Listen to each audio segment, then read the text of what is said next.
बिस्मिल्लाहिर्रहमानिर्रहीम अस्सलाम वालेकुम। Welcome back to statistics. आज हम डिस्कस करने जा रहे हैं चैप्टर 4। चैप्टर 3 तक हम कर चुके थे। आज हम डिस्कस करने जा रहे हैं रेशोज़ और रेट्स। तो पहले हम डेफिनेशन देख लेते हैं।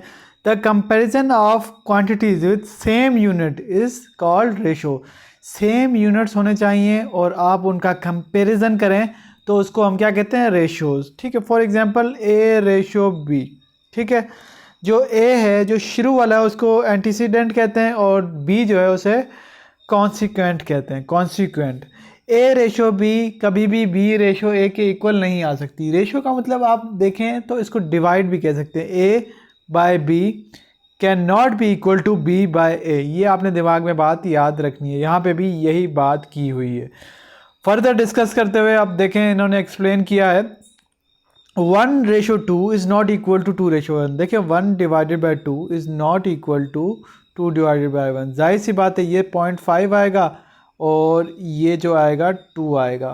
तो ये दोनों डिफरेंट हैं, सेम नहीं है। ये चीज़ उसने बताई है तो आपको याद होना चाहिए। एमसीक्यूज़ में ये पूछ सकते हैं कि A ratio B can not be equal to B ratio A. ये आपके दिमाग में बात होनी चाहिए। नेक्स्ट चलते हैं हम, और एक क्वेश्चन है हमारे पास, उसको सॉल्व करते हैं। Monthly income of allies father is 40,000। जो मंथली इनकम है अली के वालिद साहब की वो है 40,000। While expenditure is 35,000। और ख़र्चा कितना है? 35,000। Find the ratio between expenditure and saving. Expenditure जितना खर्चा है उसके और सेविंग के दरमियान आपने रेशो निकालनी है। Ratio between income and expenditure, income और एक्सपेंडिचर की भी रेशो निकालनी है। Ratio between income and saving, ये आपको 3 क्वेश्चन उसने दिए हैं। तो चलिए शुरू करते हैं। As save expenditure ratio saving उसने पहले कहा है। तो इनकम क्या होती है? इनकम का फार्मूला आपको आना चाहिए। इनकम इक्वल होती है एक्सपेंडिचर प्लस सेविंग। मतलब कि इनकम वही है ना जिसमें से आपने एक्सपेंडिचर भी करना है और सेव भी करना है, दोनों का सम के इक्वल है। फिर आपने इनकी वैल्यूज़ पुट कर दी। किसकी? इनकम की हमें पता थी, एक्सपेंडिचर की भी हमें पता थी, तो हमने सेविंग निकाल ली वहाँ से। कैसे? कि income is equal to expenditure plus saving. तो जब आप इनको रीअरेंज करेंगे, यानी कि आपने सेविंग निकालनी थी तो इनकम यही है, तो एवरेज यहाँ एक्सपेंडिचर यहाँ जाएगा तो income minus expenditure is equal to saving हो जाएगा। ठीक है। आपने रीअरेंज किया है यहाँ पर। जो चीज़ निकालनी होती है, हमने फाइंड आउट करनी होती है, उसको हम लेफ़्ट साइड पे कर देते हैं।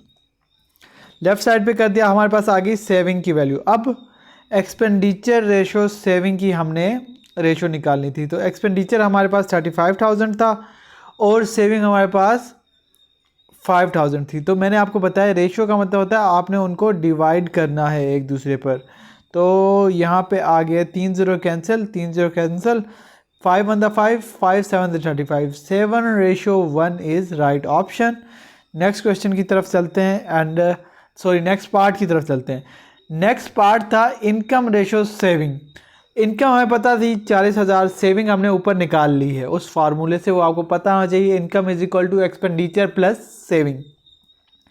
अब 40,000 आपको गिवन थे, उसको आपने डिवाइड किया 5,000 से। 3 0 3 0 कैंसिल, 5 1 5, 5 8 40। ठीक है। तो 8:1 इज़ राइट ऑप्शन। यहाँ पे जवाब आएगा 8:1। Going to next part and that is income ratio expenditure. तो इनकम रेशो एक्सपेंडिचर में आपने इनकम की वैल्यू लिख ली, 40,000 थे, और एक्सपेंडिचर की वैल्यू, इसको एक्सपेंडिचर से डिवाइड करा देंगे हम। तो ये 3 0, ये 3 0 कैंसिल, और फिर हम फर्दर किसके टेबल पे ले जाएं? 5 5 7 35 और 5 8 40। 8:7 विल बी राइट ऑप्शन। तो यहाँ पे 8:7 is right option. Next question की तरफ चलते हैं एंड दैट इज़, फर्दर हम चलते हैं नेक्स्ट क्वेश्चन की तरफ, और वो है if 40% of a number is equal to 2/3 of a number, what is the ratio of first number to the second. तो यहाँ पे उन्होंने बताया कि फर्स्ट नंबर को आपने कंसीडर करना है x, सेकंड नंबर को कंसीडर कर लिया हमने y। 40% ऑफ अ नंबर, यानी 40% ऑफ का मतलब होता है मल्टीप्लाई करा दिया किसी नंबर के साथ x, किसके इक्वल है? 2/3। 2/3 का मतलब होता है 2/3। ऑफ एन अदर नंबर, दूसरा नंबर हमने कंसिडर किया y। तो फर्दर हम इस इक्वेशन को हम सॉल्व करेंगे। पहले हमने ये इक्वेशन इस स्टेटमेंट से बना दी। दोबारा देखें, 40% ऑफ अ नंबर, हमने नंबर को कंसिडर किया x और 40% से मल्टीप्लाई कर दिया क्योंकि यहाँ पे ऑफ था। इज इक्वल टू, इक्वल लगाया, 2/3, 2/3 ऑफ अनदर नंबर y। तो ये इक्वेशन हमें मिल गई। अब हमने इसको सॉल्व करना है। कैसे? मैंने आपको बताया था 40% को ख़त्म करेंगे, 40% of x is equal to 2y/3। अब क्या करेंगे हम, इसको जो है ना कटिंग कर दी, 1 0 से कैंसिल, 4x/10 आ गया इज इक्वल टू 2y/3 आ गया। अब हमने सिंपली क्रॉस मल्टीप्लाई कर देना है, इसको इसके साथ मल्टीप्लाई कर दिया, इसको इसके साथ कर दिया, तो हमारे पास आ जाएगा 4x multiply by 3 is equal to 2y multiply by 10। तो 12x is equal to 20y। ठीक है, अब हमने x रेशो y निकालनी है। x यहाँ रहने देंगे और y नीचे ले आएंगे, तो ये 20/12 आ जाएगा। ये हमने क्रॉस मल्टीप्लाई करके रीअरेंज किया। तो अब इसको कैंसिल कर देंगे, 20/13। ठीक है, 4 3 12, 4 5 20, 5/3 आपका जवाब आ जाएगा। तो आपका जवाब आ जाएगा 5/3 यानी कि 5/3। नेक्स्ट पार्ट की तरफ चलते हैं and that is, next example है, some of the money is divided among 3 persons.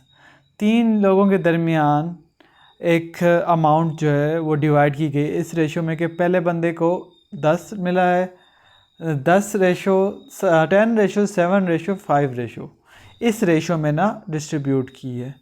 तो कहते हैं कि 140 मोर देन, इफ़ अगर B लेता है 140 more than C, how much A get. अगर B को 140 रुपये ज़्यादा मिलते हैं C से, तो A को कितने पैसे मिलेंगे? तो ये क्वेश्चन है हमारे पास कि हमारे पास A जो है वो 10x के बराबर है, ये वाली रेशो मैंने डाल दी। B जो है वो 7x के और C जो है वो 5x के। तो इनके साथ हमने x मल्टीप्लाई करा दिया। तो अब as B gets 140 rupees more than C, so B में C प्लस 140 करेंगे। नेक्स्ट हम मूव करेंगे, ये क्यों किया कि B जो है वो ज़्यादा लेगी, कितना, C का शेयर, और उसमें 140 रुपीज़ और डालो, इस वजह से हमने ऐड किया, और वो बराबर होगी 7x के। क्यों 7x के बराबर होगी? क्योंकि हमने 7x वैल्यू पुट की B की। नेक्स्ट है हमारे पास C की वैल्यू। C की वैल्यू हमने पुट की, यहाँ से हमें C की वैल्यू पता थी, तो 5x plus 140 is equal to 7x। अब हमने रीअरेंज कर दिया, 5x यहाँ आ गया तो माइनस का 5x हो गया, 7x minus 5x is equal to 140। अब हमने इसको सिंप्लीफाई किया, 7 में से 5 निकालेंगे तो 2 आ जाएगा, 2x इज इक्वल टू 140। अब x को अलग कर देंगे तो यहाँ पे डिवाइड हो जाएगा, 2 डिवाइड हो जाएगा, तो 2 1 the 2, 2 7 the 14, 140 is right answer. अब हमारे पास x की वैल्यू आ गई। अब x की वैल्यू आपने क्या करना है, वापस इन सब में पुट करनी है। x की वैल्यू यहाँ पे, यहाँ पे, यहाँ पे, जब इन सब में पुट करेंगे तो हमारे पास जवाब आ जाएगा। वो जवाब हमारे पास आ गया है। x की वैल्यू 70 पुट की, फर्स्ट में 10x था तो 700, फिर 70 पुट की, 7x था तो 490, फिर पुट की 5x में तो 350। तो ये हमारे पास तीनों के शेयर्स मिल गए यहाँ पे हमें। होपफुली आपको आज का लेक्चर समझ आ गया होगा। अगर आपको वीडियो पसंद आई है तो इसे लाइक करें, इसे ज़्यादा से ज़्यादा शेयर करें, अपने कमेंट में अपनी कीमती राय से हमें ज़रूर आगाह करें। अगर आप हमारी व्हाट्सएप फैमिली का हिस्सा नहीं है तो लिंक डिस्क्रिप्शन में है, उसे क्लिक करके हमारी व्हाट्सएप फैमिली का भी हिस्सा बन जाइए। मिलते हैं एक नई वीडियो के साथ, तब तक के लिए अल्लाह हाफिज़।